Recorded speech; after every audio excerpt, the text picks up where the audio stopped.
Does anyone know anything about drones and who can tell me what you know about? Okay, Emma, go ahead.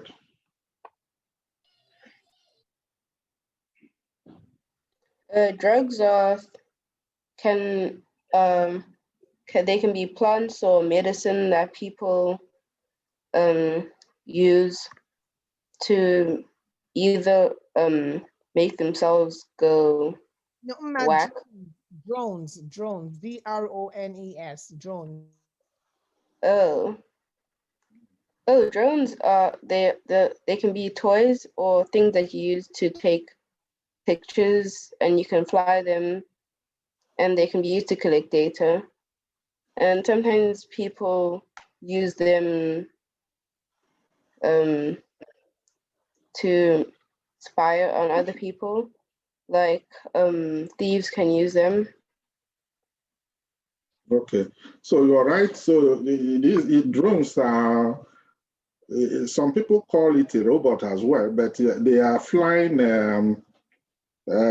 tools. It's a flying tool that you can actually use for different purposes, collecting data like you mentioned, actually monitoring a specific area,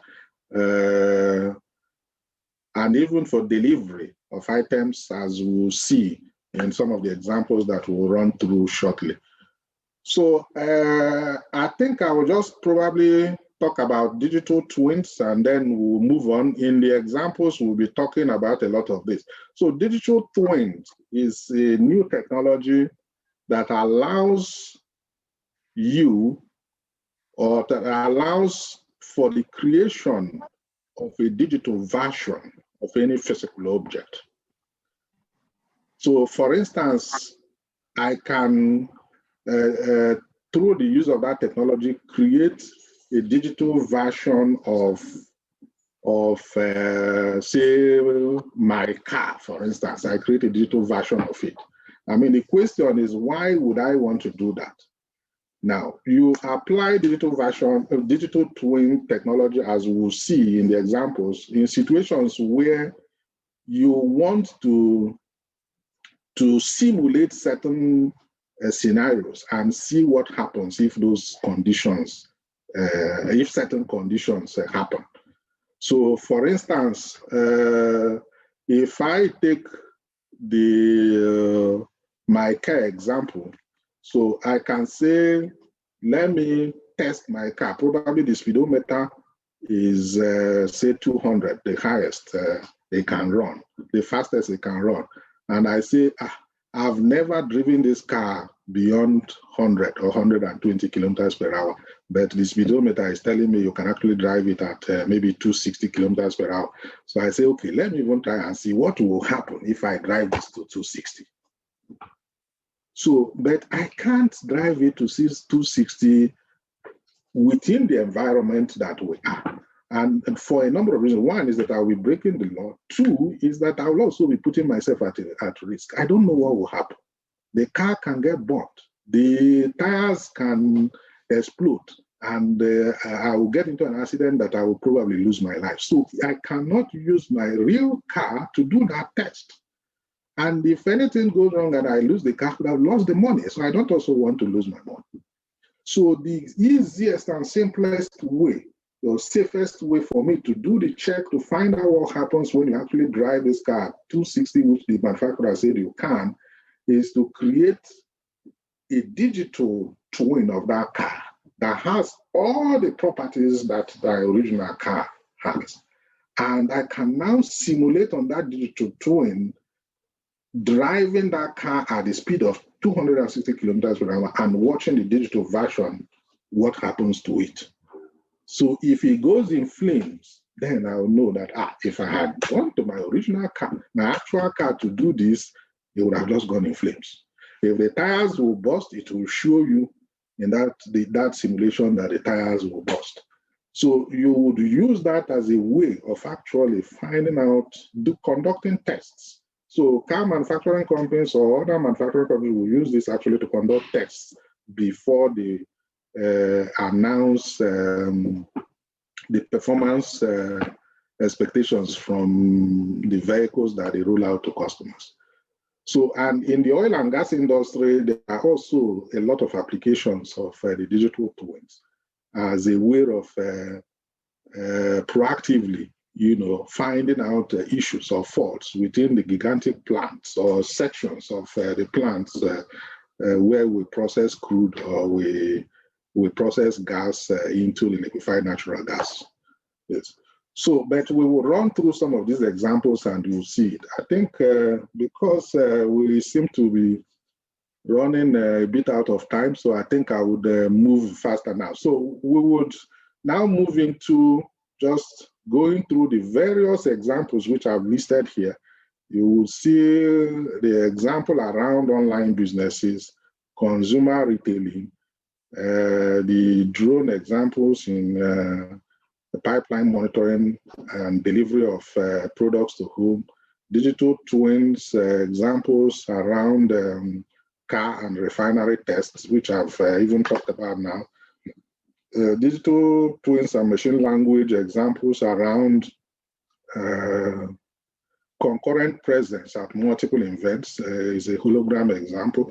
And then businesses with zero that operates and still makes money without really having any or very minimal fixed assets. Those assets that I showed you and that businesses will need money to buy. So some very innovative business minds have actually come up with organizations that have minimized or even eliminated completely the need for funds for fixed assets and still operated a successful, profitable business. And the good examples are Uber and Airbnb. And businesses that make money based on content, and those content are created by other parties and not them. And yet they are the people who make the money. Businesses like YouTube, Facebook, Instagram, and all those. Then robotics in hospitals, the Da Vinci surgery system example, and we would look through all those in the next few slides. So I move on. So I will be moving very fast on now so that we don't run over our time. So this example is about just online businesses, and I think all of you here should be very conversant with online businesses. So Amazon are good examples, and locally in Nigeria here we have Kunga, Jumia, and stuff like that. But primarily all of them just have a platform, an online platform on the internet, and there they have a catalog of all the products that they sell, and you consumers or buyers, customers will just go to this website and you search through the catalog for the items you need, select them into a shopping cart, pay for them online, and then you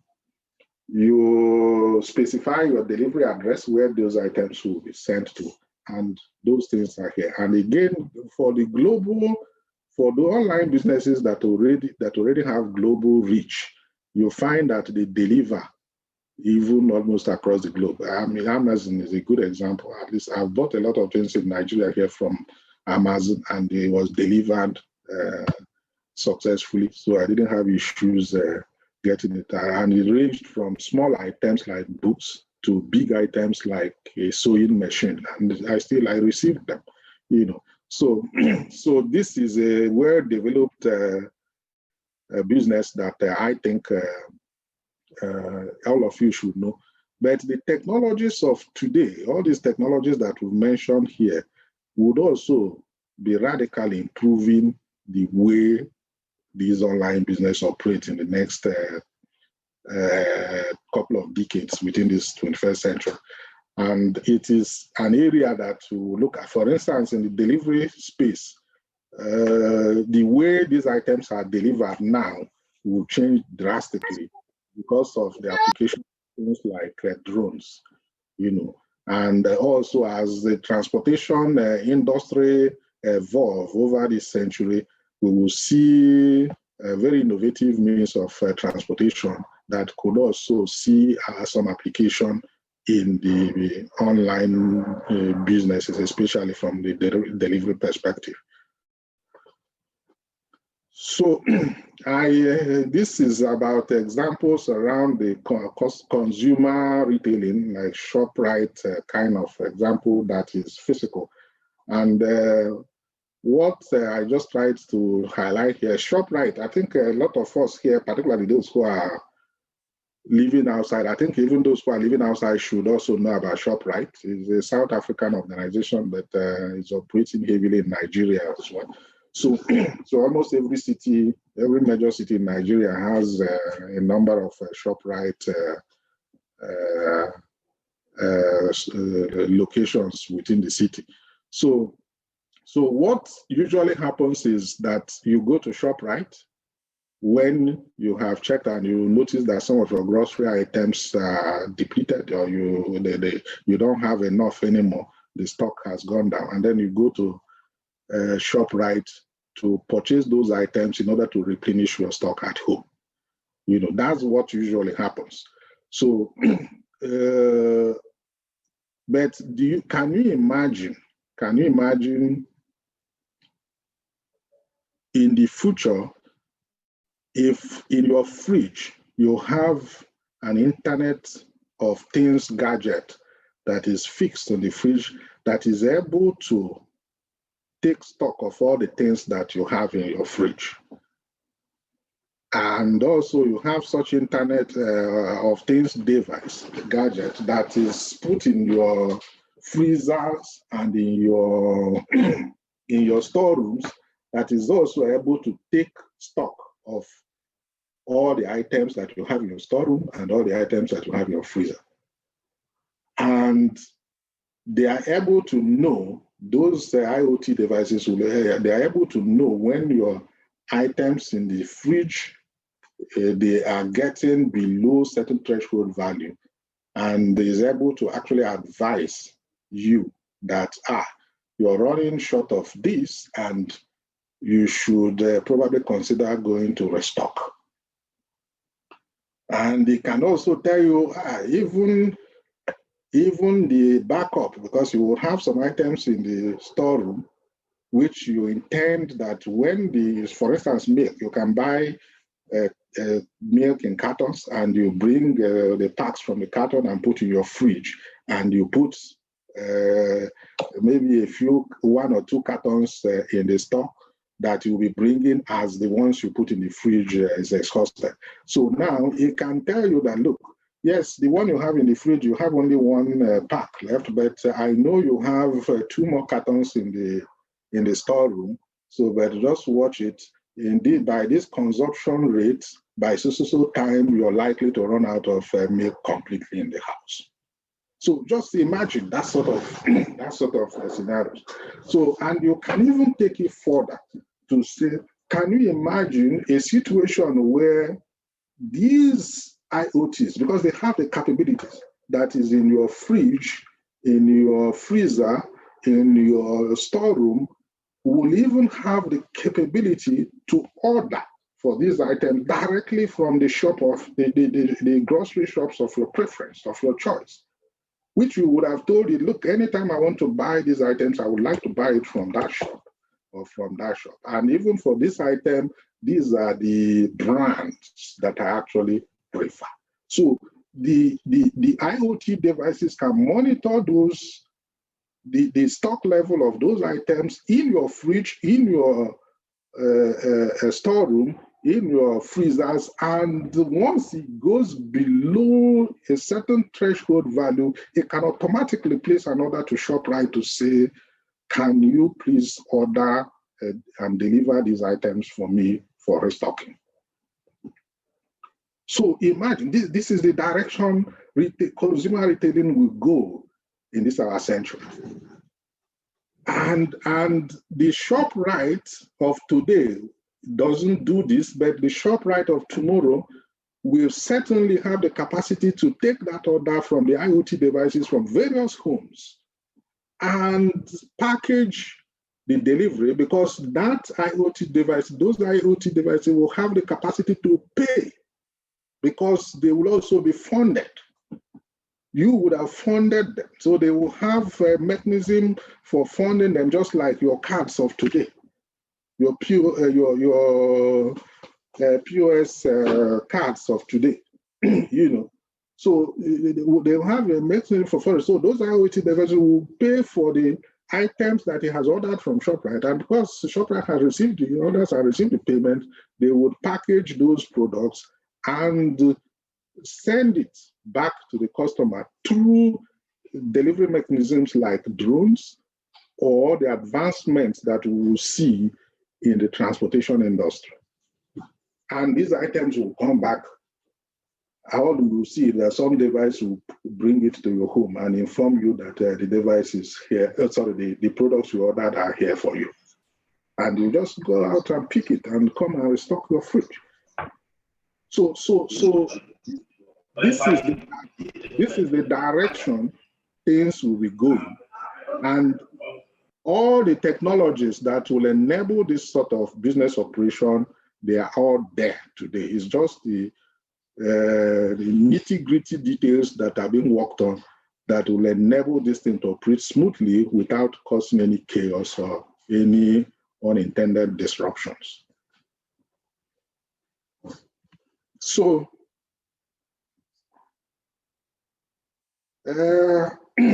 I'm thinking probably I wanted, well, maybe just to quickly check the understanding here. Let's take just one question rather than taking all the 3 questions.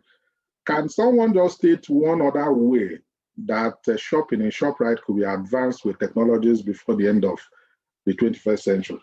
So, in addition to all that I have said, is there any other way that a grocery shop, not necessarily ShopRite, but we use ShopRite as an example here, would witness advancement? Yeah, go on, Uma, go on. In lots of Asian countries, there are many grocery shops that are very advanced.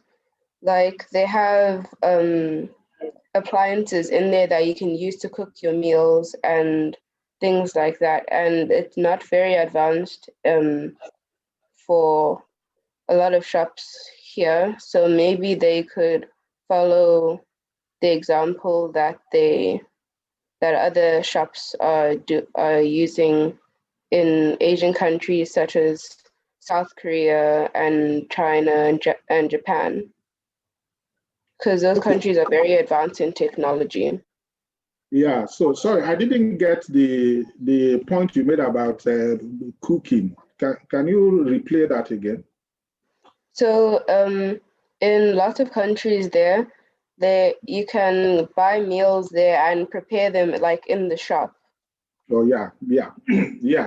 So yeah, there are where like restaurants, for instance, where you have a self-cooking service. You have a table. That's what Emma is talking about. You get into the restaurants and you have a table, and it's underneath of that table. The table is designed in such a way that it actually has a cooker under the design, and you can choose to either cook your own meals or order already pre-cooked meals. So if you choose to cook your own meal, you order and they give you the raw items, and you right there, just switch on that and you cook it, and then you continue. So you buy and cook, or you buy pre-cooked meals. So yeah, thank you. So it's something that they can do, but also there are a lot more things that from technology perspective that can apply in order to improve the way that they do things here. But because of time, I think let me just move on